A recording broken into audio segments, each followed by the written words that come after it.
Alors, c'est vrai qu'en présentiel, en fait, c'était essentiellement de l'échange de bonnes pratiques.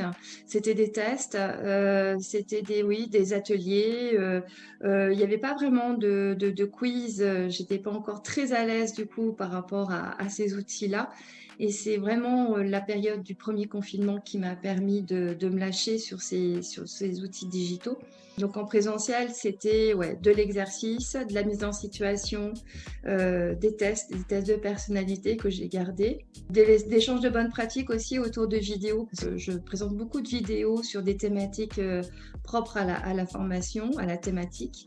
Et ensuite, je leur demande en effet à ce qu'il y ait un partage, ce qu'ils ont vu, ce qu'ils ont perçu, comment ils auraient fait autrement, etc. Un petit peu de tout. Tout va déjà dépendre de la matière qui va être enseignée. Forcément, sur des formations éducation nationale, donc nos BTS, on a une partie matière dite générale. Donc là, on est plutôt sur un cours magistral. Hein. Pourquoi ? Parce qu'on a des notions. Alors après, chaque formateur va animer son cours comme il le souhaite, avec des exemples concrets. Alors, je vais prendre en économie, souvent, notre formatrice principale peut prendre un fait d'actualité et va rattacher une notion théorique afin d'y donner du sens. Ça, c'est quelque chose qui est important. Les alternants recherchent, les gens qui vont en formation par alternance recherchent énormément de sens à leur formation. Généralement, c'est un des premiers critères dans lequel pourquoi ils vont vers l'alternance. Donc ça, c'est la première des choses. Après, sur les matières dites plutôt professionnelles, je vous en ai parlé un petit peu tout à l'heure sur la pédagogie de l'alternance. Donc ça, c'est quelque chose qui est important. On travaille énormément en groupe. Il y a énormément d'exercices de groupe. Il peut y avoir également des visites auprès d'entreprises partenaires qui sont sur le terrain. Ça peut être des enquêtes, ça peut être des observations. On a la chance, on est à La Roche-sur-Yon, on a des zones commerciales qui ne sont pas très loin. Je sais que nos BTS MCO, donc ceux qui préparent des métiers de la vente, vont régulièrement à l'extérieur. Je vais prendre un exemple, comment est-ce qu'on met en place une animation commerciale. Ils vont aller voir comment sont mises en place les animations commerciales dans des points de vente en physique pour derrière justement théoriser cette notion d'animation commerciale. Donc ça, du cours magistraux, généralement sur des matières dites générales, après beaucoup d'exercices en groupe et du concret et encore du concret. Ça, c'est toujours notre maître mot. Et facilité également, comme je vous l'ai déjà dit, par recrutement de nos formateurs.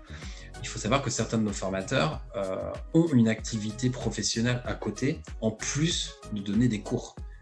Je vais prendre notre exemple, notre bachelor communication.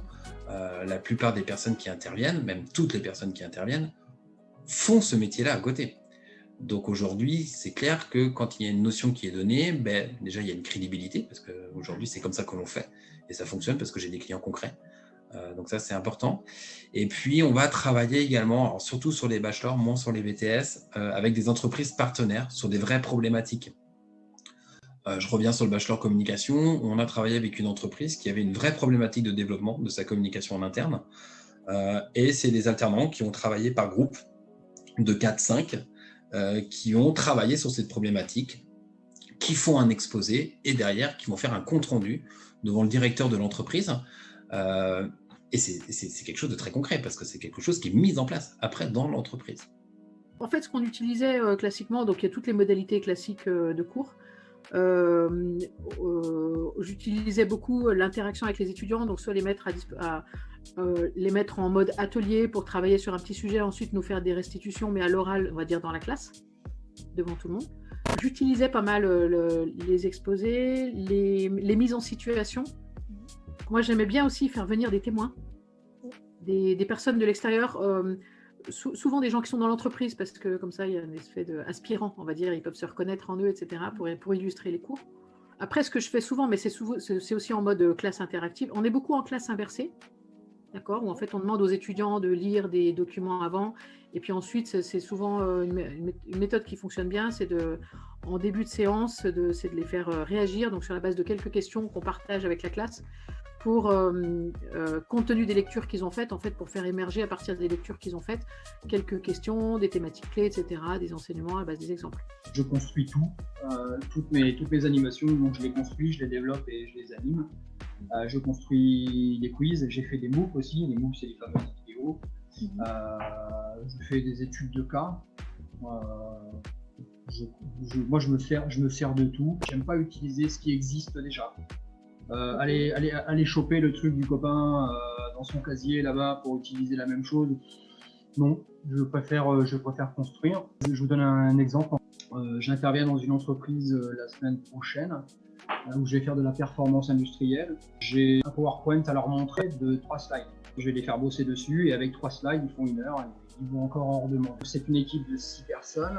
J'ai prévu de travailler en sous-groupe 2x3 et je vais leur donner une étude de cas que j'ai écrite sur un problème de sécurité.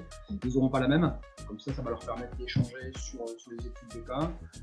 J'ai prévu une vingtaine de questions quiz, questions ouvertes, fermées, réponses libres, que je leur donne entre 8h30 et 9h quand on se rencontre, une fois qu'on a fait les présentations. Comme ça nous servira de mesure pour mesurer la compréhension à partir de 16h quand on se trouvera en bons amis.